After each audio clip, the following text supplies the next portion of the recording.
Bom dia a todos. Eu vou dar continuidade aqui na apresentação, então, né, falando do quadro clínico dessa síndrome, tá bom? Então, como já foi abordado, essa síndrome é uma síndrome crônica, né?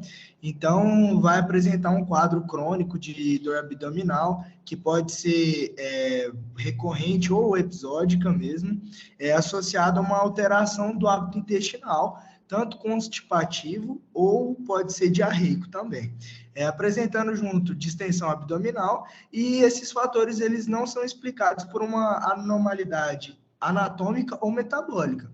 Até então, porque se fosse uma anormalidade anatômica, isso não daria depois dos 50 anos, próximo aos 50 anos, e sim no início da vida, né? Existem alguns outros sintomas do quadro de sintomatologia dessa síndrome que não acabam sendo tão rotineiros, como a dispepsia, a enxaqueca, a fibromialgia, a dispareunia, a dismenorreia, fadiga, a cistite, prostatite, tá bom? E também pode vir vinculado a comorbidades psiquiátricas ou psicossociais, tá bom? Tanto porque é uma doença cérebro-intestinal e também pelo fato de que a sintomatologia crônica de inchaço abdominal, dessa alteração de hábito intestinal, essa distensão mesmo abdominal acaba incomodando. E como é um fator crônico, isso acaba mudando, influenciando o estilo de vida da pessoa, acabando muitas vezes trazendo um transtorno depressivo maior, ou talvez um transtorno de ansiedade. Tá ok? Em relação ao diagnóstico, né, ao evoluir dos anos, né, a gente vem trocando esses critérios diagnósticos. Hoje já estamos no critério diagnóstico de Roma 4, mas já foi Roma 1, 2, 3, e antes disso já teve alguns critérios diagnósticos. Só que o que a gente percebe hoje? Hoje que esses critérios diagnósticos, o diagnóstico ele se dá através desses critérios e não por uma exclusão como era antigamente. Tá bom? Então, dentro dos critérios diagnósticos de Roma, fala que tem que ter a presença de uma dor abdominal recorrente, né, em média de uma vez por semana, podemos ser mais, nos últimos 3 meses. Lembrando que essa sintomatologia tem que durar 6 meses, porque é uma doença crônica, tá bom? E tem que vir associado 2 ou mais dos seguintes sintomas que eu vou citar agora, que é a defecação, pode ser a piora do sintoma, da sintomatologia ou alívio dela, alteração na frequência da defecação e também na forma das fezes, tá bom? Então, como eu tinha dito, é necessário ter pelo menos 6 meses dos sintomas antes de ser diagnosticado essa doença, tá bom? E os critérios de Roma, eles são recomendados para o diagnóstico, então não há uma avaliação específica, né, que se dá o diagnóstico de padrão ouro. Então, eu coloquei aqui também, né, para colocar que tem os critérios, né, baseado em Bristol, que são os critérios que vão de 1 até 7, né, na aula da semana passada, a última aula que teve, foi colocado também os critérios de Bristol, que ele vem do formato das fezes. Do tipo 1, ele é o formato constipativa, e o tipo 7, ele é um formato mais diarreico. E através disso a gente consegue ter essa classificação através dos critérios de Bristol. Tá bom? Próximo slide. Tá. Então, a síndrome, ela não é mais considerada, né, uma patologia que o diagnóstico se dá através da exclusão. Hoje a gente tem alguns critérios que a gente consegue classificar não fazendo através de exclusão. Então, existem alguns elementos clínicos que acabam reforçando os diagnósticos. Que, por exemplo, nós temos pessoas jovens com histórias e sem sinais de alarme. Os sinais de alarme nós vamos ver agora no próximo slide, né? Mas vamos deixar isso em stand-by por enquanto.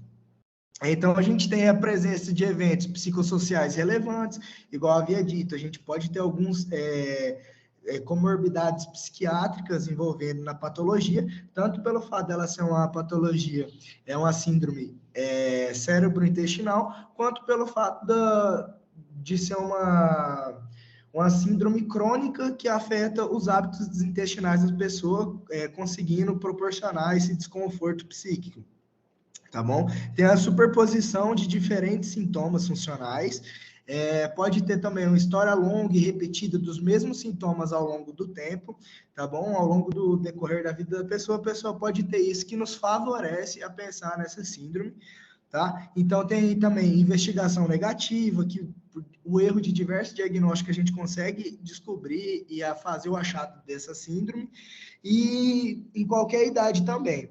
E é importante lembrar que não tem os sinais de alarme, tá bom? Agora, nesse próximo slide aqui, nós temos os sinais de alarme. Quais são esses sinais de alarme? Os sinais de alarme são história de câncer coloretal na família, alguma massa que podemos encontrar na região abdominal, sangramento retal sem causa documentada, como, por exemplo, a gente tem as fissuras anais ou as hemorroidas. Tem a perda de peso não intencional, que cursa bastante com a doença, um achado clínico bem importante. E a anemia sem causas definidas. Em relação ainda ao diagnóstico, é importante a gente solicitar alguns exames, né, que acabam nos ajudando a interpretar essa síndrome e que nos favorece para o diagnóstico dela. Então, como, por exemplo, o hemograma completo, analisar a dosagem de proteína C reativa, o exame parasitológico das fezes e também a cultura das fezes, que é a procultura, tá bom? Que são os exames que a gente tem como base, que são os mínimos para a gente conseguir investigar essa doença.